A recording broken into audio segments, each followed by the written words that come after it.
Hey everybody, Tamara Childs and Ruth here for your weekly energy update. Hey Ruth. Good morning. Hi everybody. Today is December 7th, 2017, and we are here as promised to talk about the weekly energy and anything else that needs to channel through in this weekly update for you. So Ruth, one of the things it's interesting because you're in a place that has some fire, don't you? You know, it's excuse me, it's quite ironic that we have a preponderance of fire signs happening right now. We're Yes. trying tomorrow and fire, but it's almost as though all of that energy has built up and it has erupted in this particular way. So yes, we have fire on, I think it's 5 sides. Wow. Well, we're definitely sending prayers to people in California at this time. Absolutely. And just, so much, it occurs to me also with the fires through the summer and other, the hurricanes that we've had. We're all seeking balance in this life right now. All of us, each person watching this, even people who don't watch this, we're trying to find the right balance of energies, how to respond in situations in our lives, and how also we react to things that we feel are out of control right now. And it's interesting that you have fire going on physical fires, because we are also having, it's very interesting, this is the Capricorn month. We're going to be moving into a lot of Capricorn energy, but right this moment we have a lot of fire in the astrology. We have a moon in Leo, we have the last degrees of Saturn and Sagittarius, and that is a very focused, I think it's like 28 degrees or something, which is the strongest. Something like that. Things are very intensely, very much whatever Saturn has been working on us with for the last 3 years almost. This is it. Like, we're really feeling that intentional spirit of everything that we've been working hard on and being disciplined about and clearing the path with. So it feels like almost like a very momentous time, doesn't it, this week? Well, it's momentous because I'm glad you said, in some ways, when we have fire, it's having to give up control. The best that we can do is to, the fire people are digging trenches and they do all the kind of stuff to contain it in a particular area. But there is no control in the sense that fire, it's almost like it has a mind of its own, if we look at it that way. And I think on a personal level, we have to, it's pointing, because remember, you just said Saturn is in Sagittarius. And I always look at that arrow as having to have a target. And so I'm looking at it as each one of us asking what has to be burned away, and what is the new target? Because Sagittarius is pointing directly toward, when you have bow and arrow and you're shooting, what is each one of us centered on? Yeah, and the other thing that's really occurring to me with the North Node in Leo as well is that when it comes to our deepest desires, the ones that burn inside of us, you can run, but you can't hide. And what I mean by that is that that's not really under our control. The burning desires of our spirit and our soul and what we want to have in this life. It's like you can't tell somebody who wants a baby, well, you don't want that. Or you can't tell somebody who desires a certain type of career, don't want that.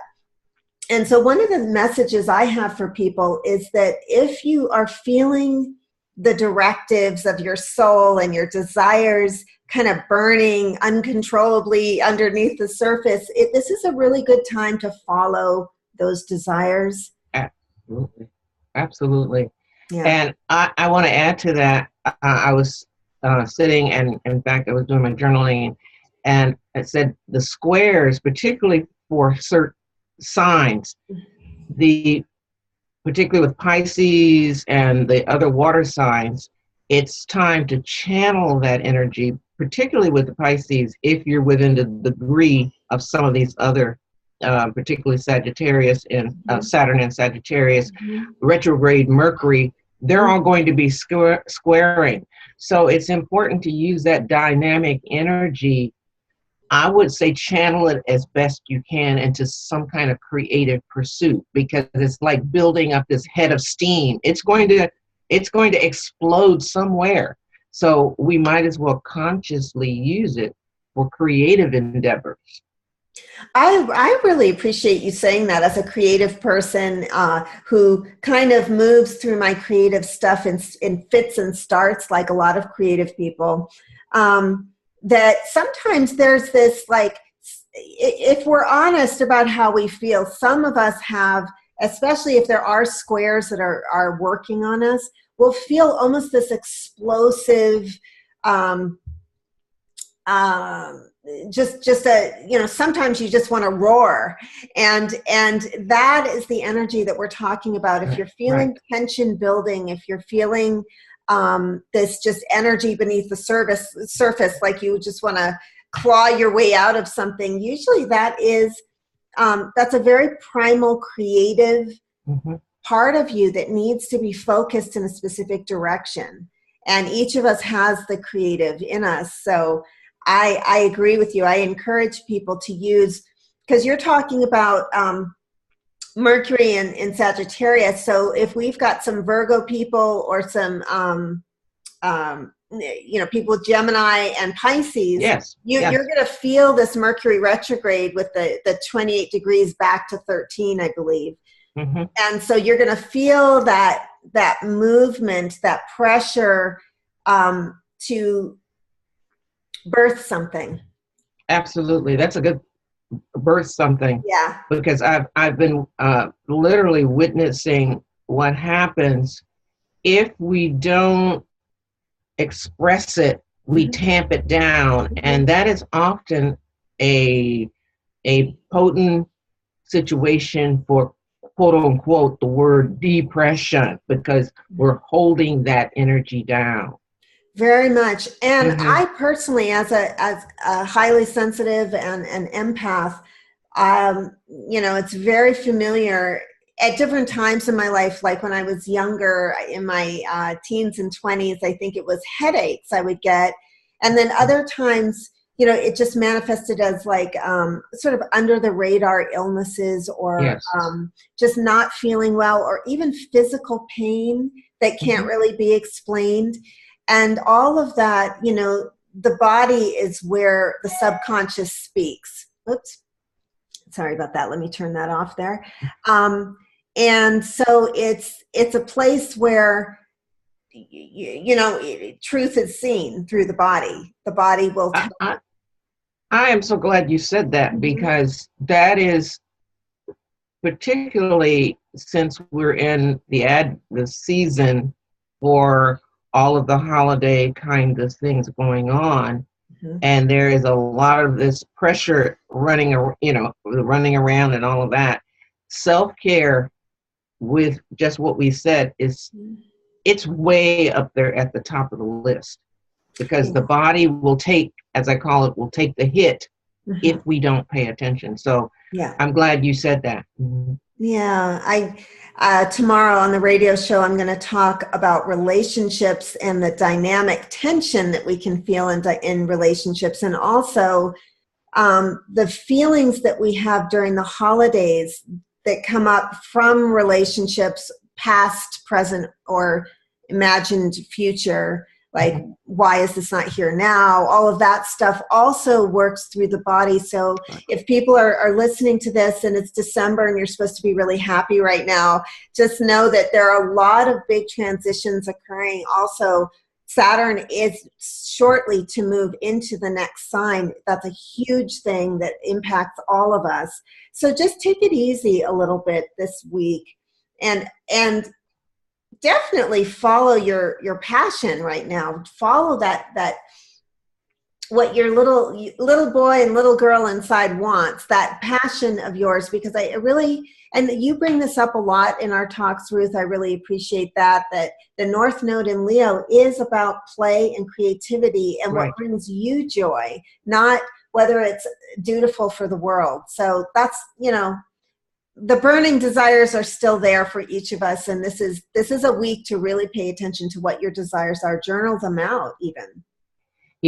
Tamara, and you often bring up the thing about the psychic smog Mm-hmm. and the whole guilt feeling, because highly sensitive and empathic psychic people often start carrying not only what's coming up for their own personal past, but they start carrying the load of, wow, over there, this is happening. And the best that any of us can do, I would say we all have the soul mission Mm-hmm. to be the healer that we each can be. And that means doing exactly what we're suggesting, is to be in your own center with that creative energy and be a wayshore for other people as to how to use that creative energy. Yeah, great. Because each of us, again, just to call attention to the way the world seems to be going, it can give you the story or the collective impression that we have nothing that we can do, that things are just, being directed from the outside at all times. But what we can do is create. We can create. Right. And there's never been a better time to create the things that bring us joy, that can ripple out from each of us and create circles of joy for others, because they're feeling the joy that we have. And that I really am speaking directly to each person watching this, even in the future. You have a purpose that comes through what brings you joy, and please follow that right now if you can. We all have a choice. I would love to share my cards, Ruth. Yes. They're really, you never know what you're going to get, but I got, and I'm working with the Aboriginal Spirit Oracle today. I got Father. Me too. And we didn't know. We didn't know that. We didn't plan this. Neither do we plan our fun hairstyles. So. I got Father Sky. And this is an image. Sometimes it's hard when I hold up the cards on these shows, because it's very cool. It's actually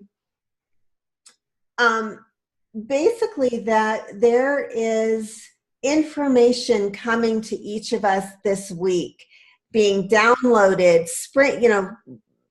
raining down on our heads. And often when I'm with a client who feels muddled and confused, I'll ask them to open the top of their head. That's the 7th chakra.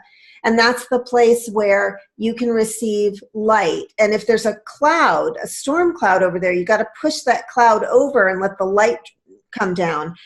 Because that's where you will receive your intuition about things. And so everyone is encouraged to be aware that there may be a download coming to each of us this week. So pay attention to that. And the second card that looks very similar is called Leadership. Now, she's got an interesting interpretation of this. I'm just going to say that right now we may be hurting for good leadership. And so we may be noticing in our companies, in our play spaces, in our communities, in our local governments, in our federal governments, that we are not feeling it. We're not feeling the vibe with the leadership. And rather than posting every other moment on social media how mad you are about it, look at the leadership that you can provide. I had a conversation with someone recently that had to do with the helplessness we feel when we just, we're on social media looking at everything that's wrong versus actually going somewhere. And with this situation, the person has a hospice client and had noticed that the food was inedible for this elderly person who couldn't eat it. And so what this person could do is call the social worker and say, the food was completely inedible and couldn't even be, consumed by this elderly person. How can we change this so this person can eat? That is an example of something we can do. Yes, absolutely. You bring up, I just want a quick little story. It was magical how I had an opportunity some years ago to go to Hawaii. And this was a trip that was paid for by somebody else for me. I got there, and I'm not a person for creamy kinds of foods.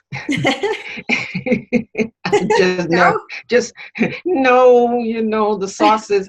I'm very plain when it comes. No, none of that. Mm-hmm. Anyway, I was in the hotel restaurant, and I didn't even know these people heard me saying, "Oh no, there's all these creamies. They got creamies on everything." These people were of the Adventist faith. The next day in my hotel room, a week's worth of food showed up.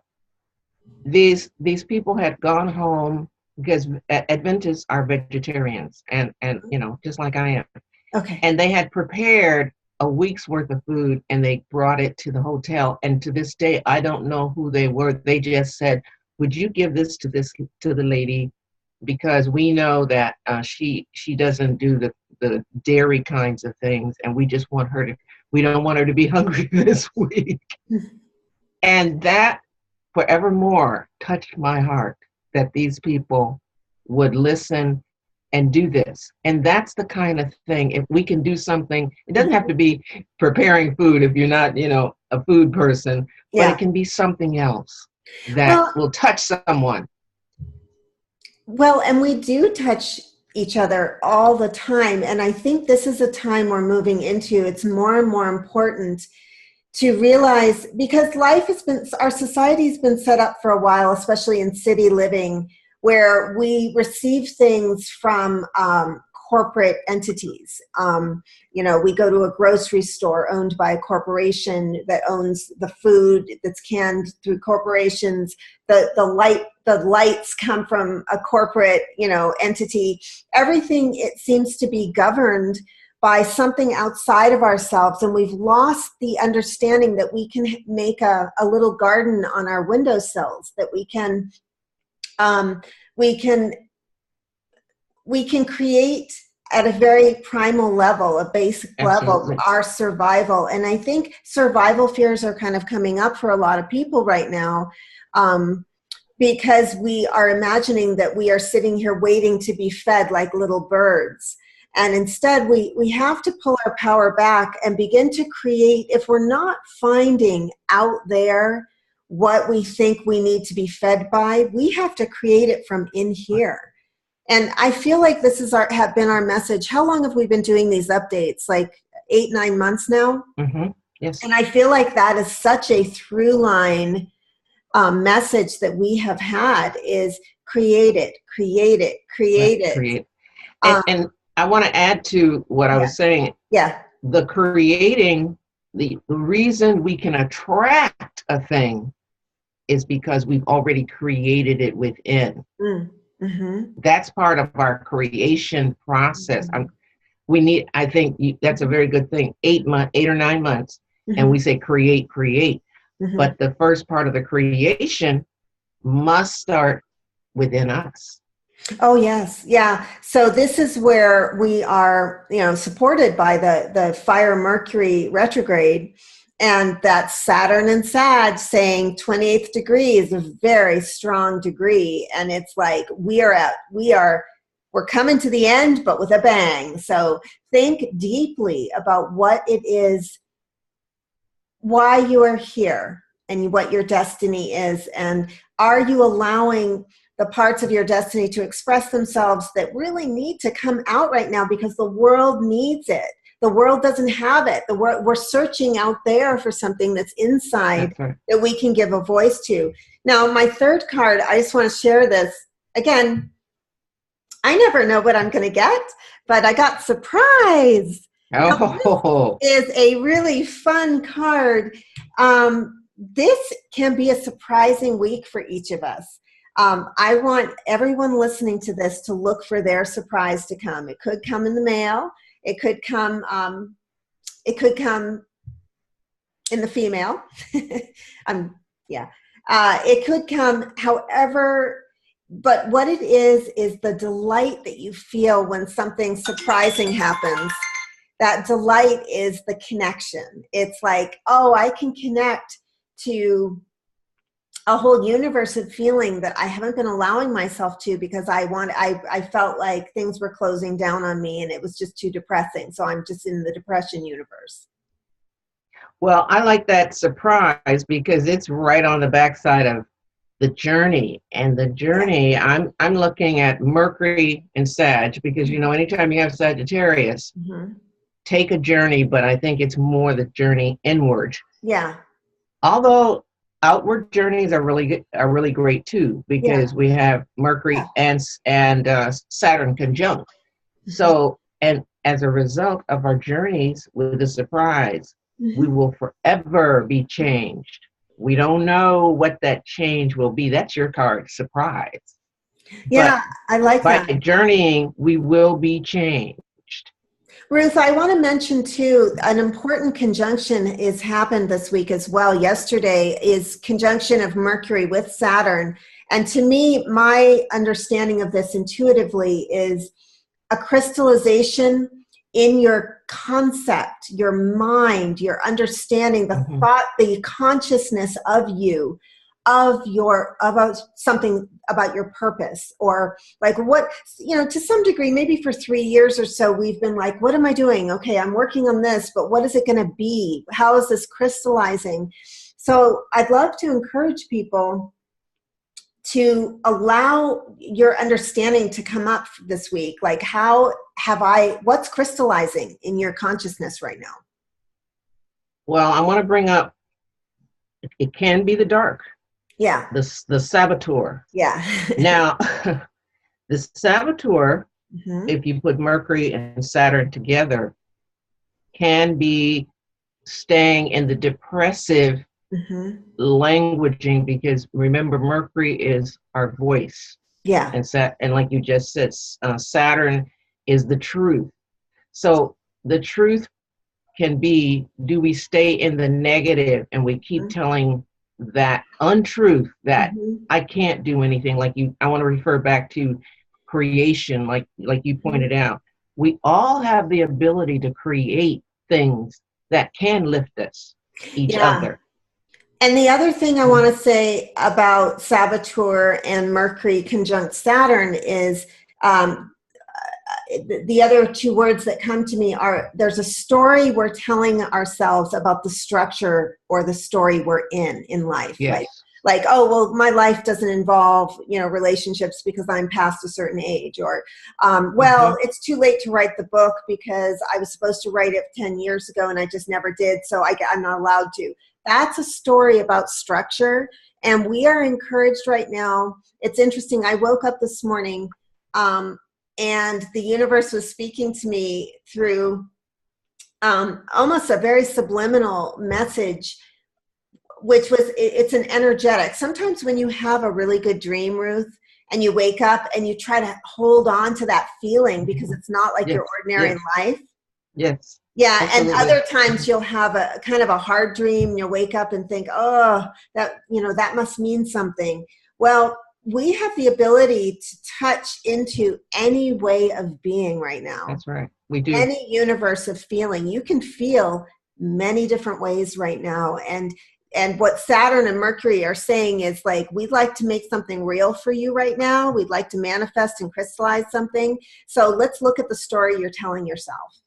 I want a third card, and the one planet we didn't, which is trine to both Mercury and Saturn, is Uranus and Aries. It's in the last degrees, friendship, because as we know, Uranus governing the sign of Aquarius is friendships, groups, and the vision. Yeah. So putting the other two, we have the ability to connect with each other in a different way. Friendships may have to change.